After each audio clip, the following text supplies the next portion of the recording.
আসসালামু আলাইকুম। Roksana Sandy craft and blog চ্যানেলে আপনাদের সবাইকে স্বাগতম। আজকে আমি আপনাদেরকে সাথে শেয়ার করব আমি কিভাবে এই সুন্দর হিজাবটি তৈরি করেছি।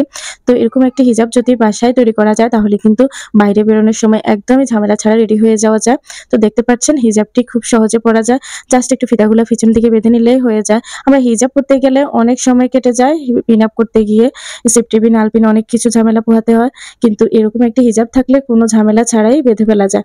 আর যারা নেকাব পরে না তারা কিন্তু সহজে এভাবে পরে নিতে পারবে। তো আমি কিন্তু ভিডিওর প্রথম দিকে দেখিয়ে দিয়েছি যারা হিজাব পরবে না যারা নেকাব পরবে না তারা এভাবে কিভাবে পরবে, আর যারা নেকাব পরবে তারা কিভাবে পরবে। তো এটা আসলে দেখানোর বিষয় না, দেখলে বোঝা যায়। আর আমি এবার হিজাবটা কিভাবে তৈরি করেছি সেটাই দেখিয়ে দিচ্ছি।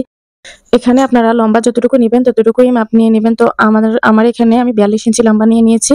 আমি যেহেতু খুব লম্বা বানাবো না, আর যারা হচ্ছে অনেক বেশি লম্বা তারা কিন্তু ৪৫ ইঞ্চি লম্বা দিবেন, নাহলে কিন্তু ছোট হয়ে যাবে। আমি এখানে ৪২ ইঞ্চি লম্বা দিয়ে হিজাবটির লম্বা ৪২ ইঞ্চি নিয়ে নিয়েছি। তো আমি দেখতে পাচ্ছেন আমি ৪২ ইঞ্চিতে দাগ কেটে নিয়েছি। তো যারা এতক্ষণ পর্যন্ত ভিডিওটি দেখছেন সাবস্ক্রাইব করেনি তারা অবশ্যই সাবস্ক্রাইব করে দিবেন। আর যারা ফেসবুক পেজ থেকে ভিডিওটি দেখছেন তারা অবশ্যই একটি ফলো দিয়ে দিবেন। আর হচ্ছে আমি এখানে দাগ অনুযায়ী কেটে নিচ্ছি এখন। তো আমি কেটে নেওয়ার পর যে বাকি অংশটা আছে সেটা দিয়ে আমি নেকাব এবং ক্যাপের অংশটা কেটে নেব। তো যারা লম্বা বানাবেন তারা অবশ্যই কাপড়টা বেশি নিয়ে নেবেন। আমি এখানে যেহেতু বেশি লম্বা বানাবো না, আমি ২.৫ গজ কাপড় নিয়ে নিয়েছি। এবার আমরা নেকাবের অংশটা কেটে নিচ্ছি।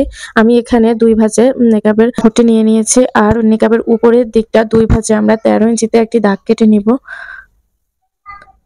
তো আমরা কিন্তু মেজারমেন্ট করার সময় কিন্তু কাপড়টি যেন একদম সমানভাবে থাকে সেদিকটা খেয়াল রাখতে হবে। আর অসমান জায়গাগুলো একটু কেটে সমান করে নিয়ে নিতে হবে। তো আমরা এবার মেপে নিচ্ছি।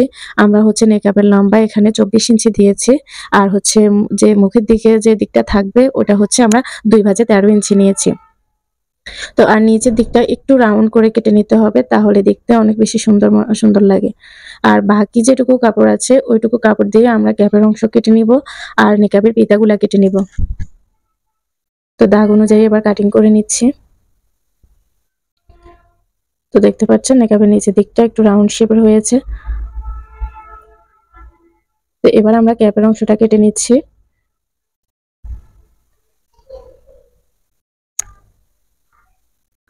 তো আমি ক্যাপের অংশ কাটার জন্য আমি লম্বায় নিয়ে নিচ্ছি ৫ ইঞ্চি, আর হচ্ছে চওড়া দিব ৩.৫ ইঞ্চি।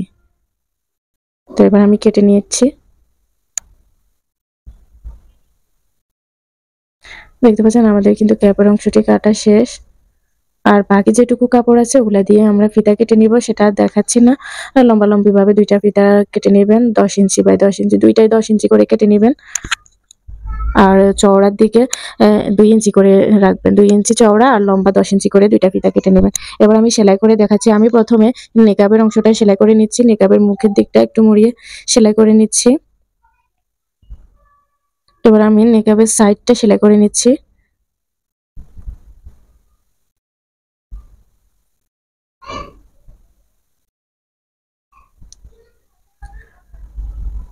তো এভাবে নেকাবের চারো সাইড চিকন করে সেলাই করে নিতে হবে। আর মুখের দিক যে দিক থাকবে ওইটা হচ্ছে একটু মোটা করে সেলাই করে নিলেই হয়ে যাবে।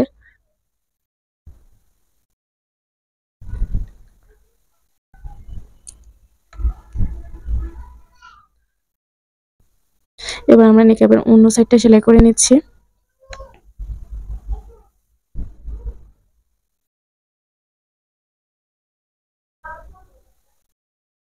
তো দেখতে পাচ্ছেন আমাদের কিন্তু নেকাবের অংশটা সেলাই করা শেষ।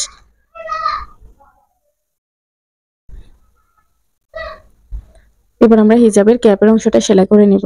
তো আমরা ক্যাপের অংশের মাঝখান বরাবর একটু কাট করে নিব, আর হিজাবের মাথার দিক মাঝখান বরাবর একটু কাট করে নিব যেন ক্যাপটা মাঝখান বরাবর হয়।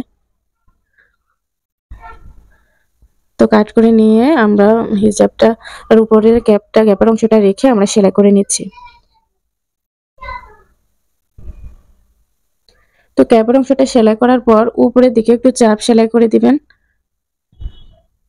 একটু ২ সুতা ফাঁক রেখে সেলাই করলে দেখতে অনেকটা সুন্দর লাগবে। তো আমার হিজাবটা যেহেতু কালো সেজন্য বেশি বোঝা যাচ্ছে না, আমি বলে বুঝিয়ে দিচ্ছি।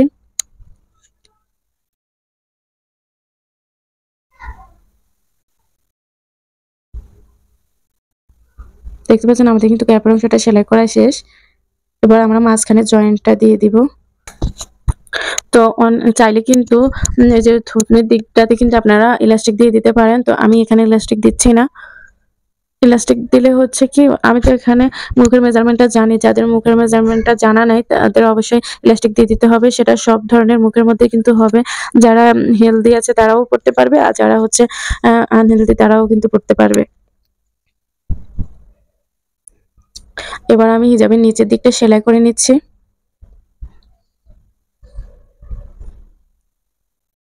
নিচের দিকটা আমি চিকন করে সেলাই করছি।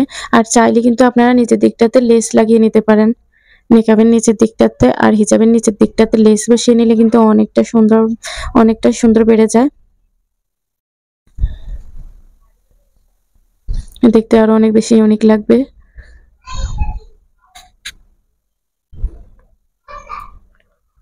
তো আমাদের কিন্তু হিজাবের নিচের দিকটা সেলাই করা হয়ে গেছে। এবার আমরা এই যে নিকাবটা অ্যাটাচ করে দিয়েছি।